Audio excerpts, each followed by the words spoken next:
Mark spends most of his time teaching people and horses at clinics. That is how his year is divided up into how many clinics he can possibly fit into his very busy life. So we thought we'd dedicate this podcast just to shedding some light on what he does, because it's quite different from other trainers.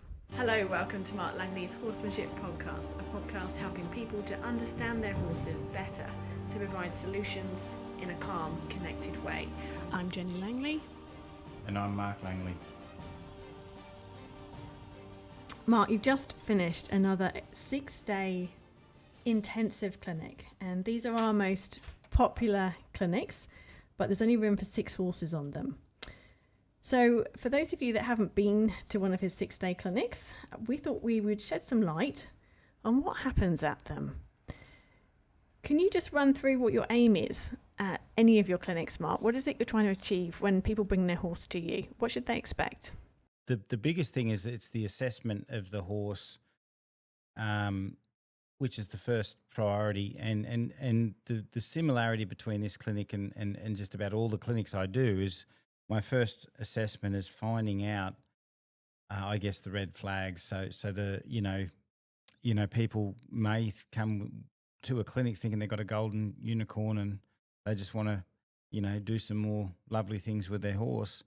But firstly, I try and find learning difficulties, troubles in the horses.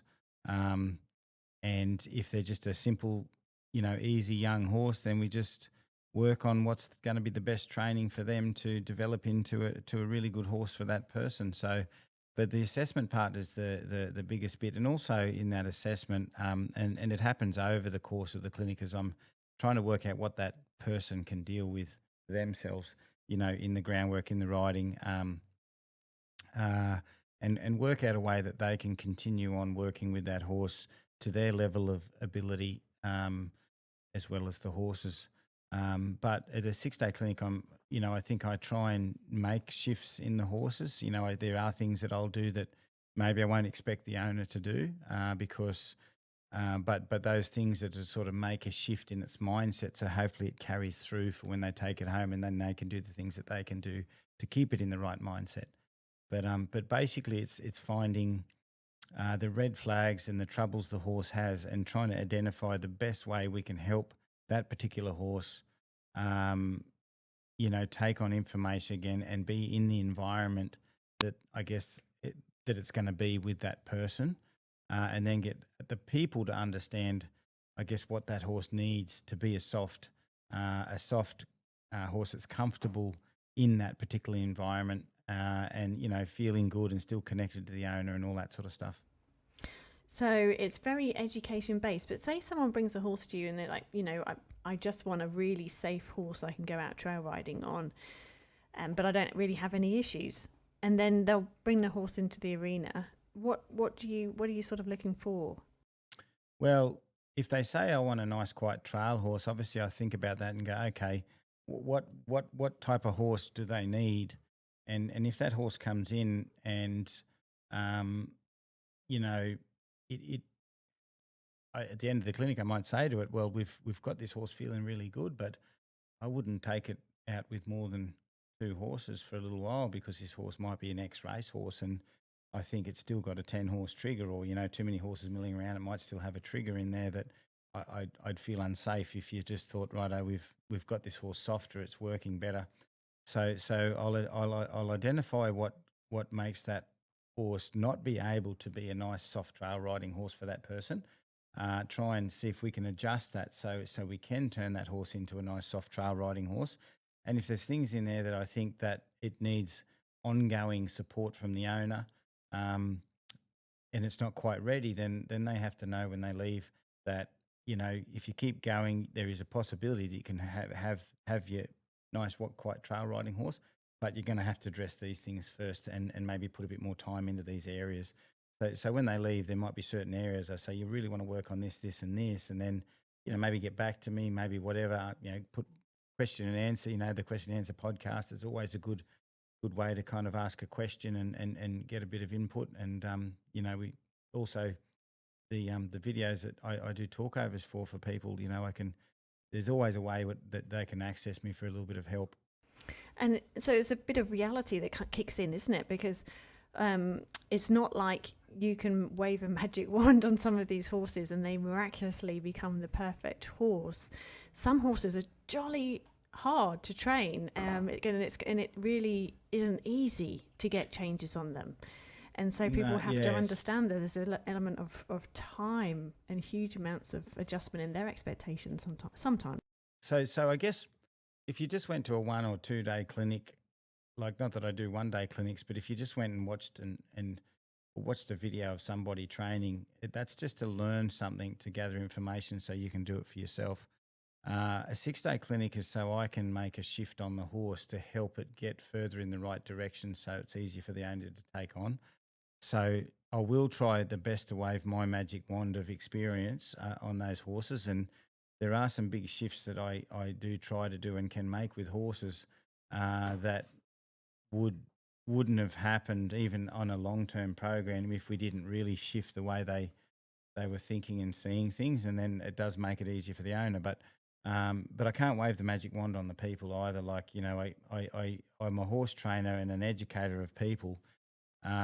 But I you know, to give the person all those years of experience is also very hard. So that's why if I can make a reasonable shift on a horse and then give people chewable tools, the tools that they can chew and work with, then hopefully they can move forward. But yes, when someone brings a really, you know, a really troubled horse, you know, I'll be honest with them and I'll say, you know, if I was using the best of my ability, this is my to work with this horse. This is my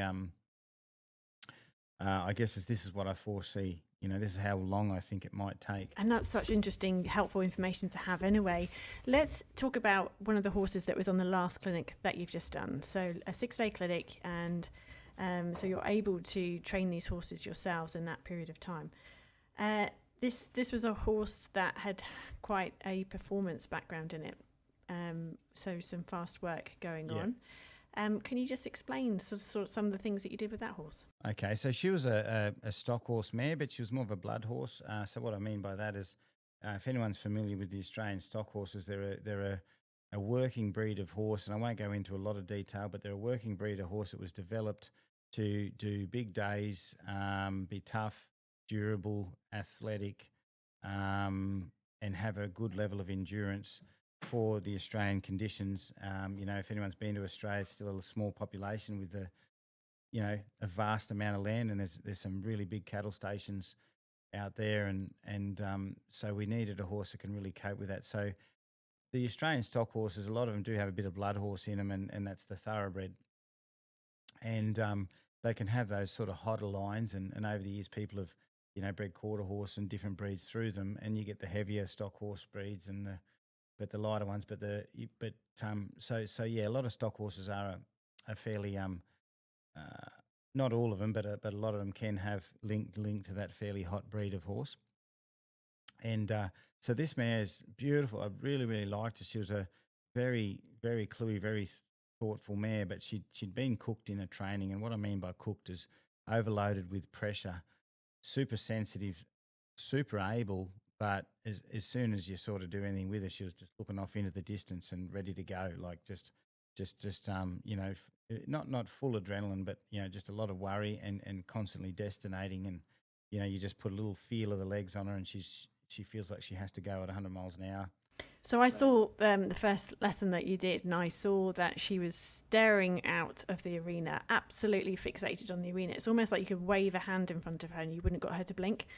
So she felt like she was very, very disconnected from everything that was happening in the arena. She was blocking it out and just staring. And you could see those eyes, that they were just a vacant body, and she was just looked like, you know, she might have been a quiet horse you could jump on because she didn't move. And that was the thing, you were walking up to her and she literally didn't move. And that was wrong, wasn't it? Like, she wasn't able to. And one of the problems that her owner the reason that he bought her was that she had reared a little bit with him under saddle when he'd put pressure on the reins. She'd gone up. And so you very quickly showed that she couldn't move her back feet. And I remember watching her just stand there, and it was almost like she was glued. She just didn't know what to do with those back feet. And the third thing that I remember I noticed that you were pointing out in that very first assessment lesson was that when you did come at her at speed, maybe with your hand up in the air, she was really very frightened. Yeah. And then that you worked with that mare, and then I came in towards the end on the 5th day, and I watched the owner ride her in the outside arena, and a group of us were coming up and circling around her and coming in and out of her.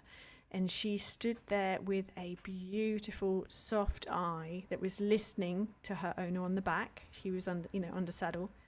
Her eyes were moving. She was processing everything. And it was different horse, absolutely different horse. It was incredible. Yeah, it was quite. I sometimes forget how much I go through because I'm going through so much at every clinic with horses. But if I was to sort of address the main things that we started with her was, definitely the first thing was the gazing off, getting her a bit more present and letting go of that thought of gazing so she could just process the arena. But then I needed her to trust the information that we were going to be presenting with her, and I could see very quickly she was really frightened of or fearful of the energy that people present, and I could see that she's been worked in a way where she was sent around in circles, frightened of people energy. So one of the first lessons was let go of a thought, let go of the gaze.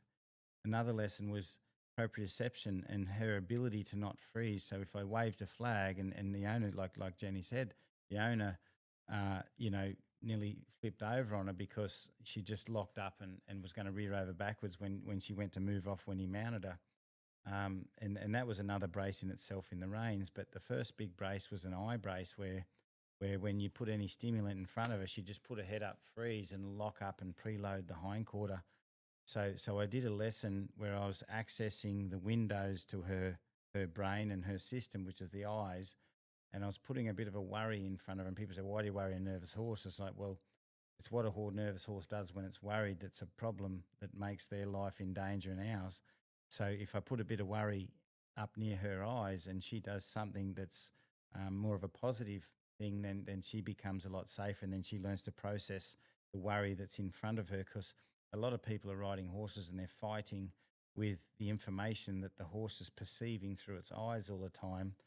So, and they might be trying to do something really nice with the reins and fix something, but the horse is processing the information that's coming out into its eyes poorly. We have to fix that. So when I put a bit of a spook up in her eyes, and you can see she was just kind of overloaded, but I kept doing that until she kind of softened and went, oh, well, I can back up and I can move around danger. And then all of a sudden she went, oh, gee, I'm not so threatened by these things because I can just move softly.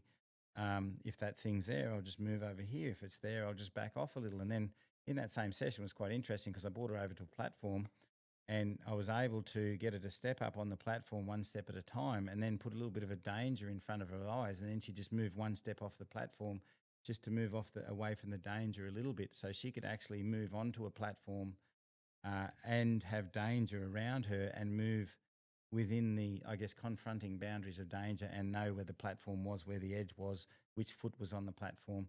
So she did an incredible job of being able to process not only the visual stimulants but what was underneath her. And that started to open up to really processing and thinking and using her body through choice, opposed through trying to be some guru through the reins to get her use her body better. But to go from such a frightened mare that was carrying so much tension from the beginning to a horse that was so comfortable and so open to looking after her rider, they were your words, she will look after you. You could see that she was really careful about what she did under saddle with him. And I remember he was passing a tractor in a shed, and that was of some concern to her. Not a big concern, didn't cause any huge reactions, but for her, and it was really important that she was able to process that at her pace. Yes. So you guided him through literally step by step. Okay, she can take another step. Now she needs to stop. Now she needs to process. Now she's okay. Let's take it back again. Let's do it again. And you transitioned him from moving from outside of the arena to walking alongside the arena to the outside arena. A section of about 50 meters, and that whole period of time took about half an hour because you were guiding him so that he knew what to do when he got home, and when she went back into an anxious state, what she needed to bring her emotions back to a point where she was educatable and he could help her. And he really took it all on board because, I think he could see that the education that you were giving was changing this mare enormously, really helpful stuff. And he even said, what you've been doing has taught him how he should be training his young horses, and he's noticed that they're coming along so much better as a result of what he's been doing. So it was really interesting that you're able to take the owner step by step as well to show, what the limits are and when they need to pause, when they need to go. And all of that is just detail, isn't it? It's a really interesting psychological depth training. It's not about getting on their horse and racing it around in a fast sort of canter circles. It's actually much slower so that you can get those, the owner and the people watching can see the horse, what they're thinking and processing. Yeah, so it was interesting. The two things that I saw, the first one was, teaching her to look after him, and then teaching him to look after her. And, there's a first part of the mounting process where I was getting on her, and I acted like I didn't know how to ride, and I couldn't remember if I was getting on or getting off, and I wasn't quite sure what was going on. But eventually I managed to climb up a board, and by the time I climbed up a board, I think she was thinking, geez, I've got to look after this bloke. He's not very good, and I think he's not very well, and maybe I'll just wait on him a little bit. But that was a whole process, and though I was joking along the way to make it a little bit humorous, it was actually a deliberate process of saying, this is not what you think it is. I'm not some guru rider who's just going to put the spurs on and away you go, because I know what she's had. And then once she started to look after me a little bit, her thoughts stayed with me a little bit and waited for me. And it was interesting because the next stage, and this is when I eventually got him riding her, is she had tunnel vision. And that tunnel vision is because the horses push through their environment faster than they can process it. So then instead of being able to process, they just hook on into the future and get tunnel vision, and everything that goes past them like a blur.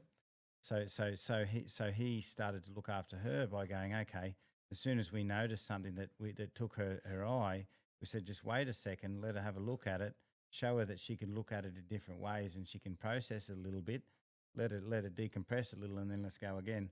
And then once she could realise she had time to process the other horses, because it was a the place we were at had a lot of different horses in paddocks and different things and tractors and all sorts of stuff. So and allowing her just to process those things really helped her know that she could, and then she could relax and go, oh, I've got room to think about my environment. And then the good thing about it was I noticed by the last session with him, her processing speed got a lot better because she trusted him. And you could see as he got on like he didn't know how to get on. He laid on her for a while, and and you'd see her just looking after him, and then she'd ride off a lot softer, and she started to manage herself. That was the best thing about it is at the end, we didn't get to canter work because I knew it was going to be too much, but she did some really nice trot work with him. And she really sort of, was thinking back, and when he sort of stopped riding and got a bit sort of, his seat sort of stopped riding a bit, she'd kind of come back with his seat and notice it. And then what was really good is every time he'd get off her, she'd swing around and she'd be like really saying hello to him, and she's really gentle with him. And that was really nice because instead of just gazing off into the distance going, oh, there's people around me. And the good thing was other people could come up to her and she's really interested in them. And so I think it was a new, for her especially, it's a new start to life because she was deep down. You can see it where Jenny and I are in the paddock doing a little video with her beside us. And you can see she actually kind of wanted to be around people and liked them. It's just that she didn't like pressure, didn't understand pressure enough. It made her frightened from the energy of people, from the reins. The reins really troubled her. It took me a little while getting her just to trust the left and right rein. But when he rode the reins himself, and he could do some real nice things in those reins, and she'd just do it because she was so sensitive. She was really listening to the position of the rein instead of just going, oh, there's a rein, I've got to panic or I've got to stiffen up and turn around really fast. And so it was really nice. And that's the best thing about doing this job is the satisfaction of seeing these changes is great. And sometimes I think it's it's good. It's good for me because it kind of gives me the belief that, you know, when it's all doom and gloom, because it's a hard job because you see a lot of trauma and stress, and you've got to sort of take that on board. But it gives me a positive feeling and a bit of drive to keep going with it and saying, well, no, there is a way we can help horses, and there is a way we can help people. And I think the more information, education out there, then you know, I think so many horses are misrepresented, and it didn't need to be like that. That if we can represent them a bit better, then, you know, it's going to be good. So I'm going to do a bit of a dig, Mark, for you while you're in the States, because Mark is over in the States teaching, and he is going to be teaching in Florida, Kentucky, Minnesota, Oregon, Idaho, and the Western States Horse Expo. So if you're in any of those areas, you'd like more details, jump onto our website, marklangley.com.au. You'll see the page on USA Clinics. All the details are there of where to go.